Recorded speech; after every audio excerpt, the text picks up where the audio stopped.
kumbaga, lumalabas, Dan, ano, na dito sa inyong ginawang research na ito, halimbawa doon sa usapin ng 25 represent big businesses, no? Ito yung Opo. doon sa 86. Hindi pa ito kumpleto kasi nga hindi mo pa alam kung ano ang mga negosyo nung naandoon sa 10 practically, right? And then baka pwede mo pa itong ma-update eventually kung makakakuha kayo ng information. But unfortunately nga, pumayag ng COMELEC na ganun lang kasimple ang nakalagay doon sa CONA. Opo, tama po. Pero quick clarification lang, Ted. Yung tinutukoy mo na walang masyadong impormasyon sa mga negosyo o doon sa pagiging businessman halimbawa, usually nilalagay namin siya under not enough information. Pero doon sa 25 na nabilang namin sa big business, alam namin at na-trace po namin yung pangalan ng korporasyon. Okay. Pwede ba akong magbanggit ng isang case study? Okay Sige, lang ba? go ahead. Okay, kasi halimbawa, yung Ako Bicol, mataas siya sa survey, mukhang makakakuha siya ng 2% na boto batay sa pinakahuling pag-aaral ng SWS. Ang mga ko, sila yung may-ari ng SunWest Corporation. At kilala yung SunWest Corporation po sa Bicol, lalo na sa Albay, kasi yung embarkadero, tapos yung mga casino at yung mga hotel ay pag-aari po ng mga ko, or in particular yung SunWest Corporation po. So nasa realty po yan, nasa realty business, nasa real estate development, nasa operation ng hotel, leisure, gaming, gambling, etc. So that's why technically it's a big business. Tapos meron ding isa pa na Terra Nova Corporation na ito naman po ay contractor sa mga DPWH na mga project. Parang yung na-interview mo dati, di ba, na mga vendor di umano, pero contractor pala.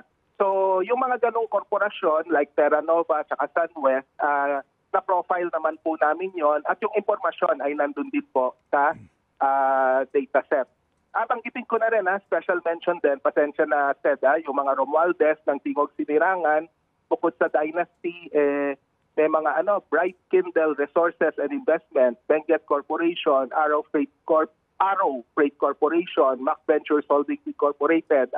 Sorry, haba ng listahan, baka maubos yung oras natin. Pero nandun po sa dataset yun. Okay. Sige, ganito yan. Ganito, Sir Dan, itong ating, kumbaga ito naman ay work in progress, no? Tama. Pwede kayang makahingi pa ng karagdagang informasyon dito nga sa mga list of nominees kasi posibleng mangyari, Sir Dan, dahil doon sa mga pasintabi po sa mga SWITEC, no? Sa party list system na ito, kasi nga 10 nominees, pwede naman kasing yung last 2 nominees, akala mo nasa dulo na, di ba?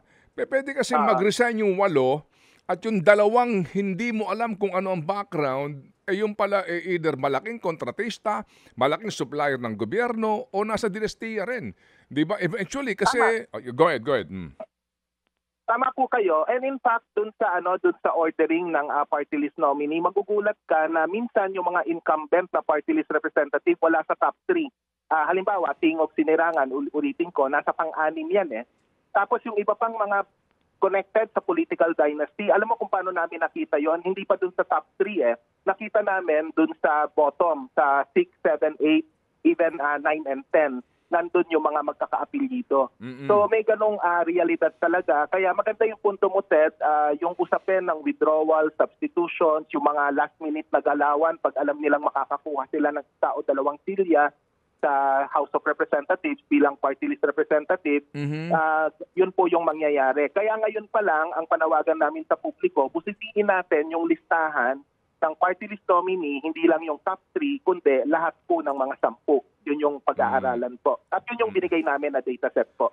Oo, pero unfortunately, Sir Dan, ang realidad nga, dahil sino ba naman tong ating mga kababayan sa kanayunan na magsusuri pa doon sa listahan ng nominees, di ba? Kasi kung sino lang ang kanilang nakikita roon sa baluarte nga at magbibigay siguro ng pera, kasama nung pakete na, di ba? O doon sa kanilang ticket, kasama na, kasi ito ang realidad eh. Sabi nga ni Sir Danny, kung ako ay hawak ko ang isang distrito o isang probinsya. Mag-sample ka sa Bulacan. So kung sa akin na sa amin na yung regular district, okay, sa amin pa yung party list kasi Oo, sa Ganon, tama. sa pagbili namin ng boto para sa district o sa gobernador, kasama na sa pakete yung party list namin. So meron na kaming Tama. +1. Okay, go ahead. Tama po 'yon, maganda yung punto po ninyo. Kaya nga ngayon pa lang dapat din nating linawin sa publiko na hindi natin dapat sisihin yung mga botante kasi mga bobo sila, kasi hindi nagsusuri, hindi nag-aaral, na nabubura po kasi yung critical na pag-iisip sa sitwasyon na yung maraming mga kababayan po natin, unfortunately, lalo na sa mga kanayunan at saka sa mga remote rural areas, through force and coercion po sila bumoboto. Hindi dahil sa gusto nila yung binoboto nila, kundi napipilitan silang iboto ito. Kasi alam mo Ted, maniwala tayo sa hindi, yung mga political clan at yung malalaking negosyo, they have a way to know kung sino ang binoto nino. Kumbaga alam nila kung paano nangyayari yon. Minsan kahit mismong Board of Election Inspectors, kontrolado nila. At kahit yung mga kawawang public school teacher, tinetreaten po talaga nila para malaman yung impormasyon hinggil sa voting behavior ng mga spesipikong tao para either tatakutin nila o kaya paaambunan nila ng grasya kung sumusuporta sa kanila.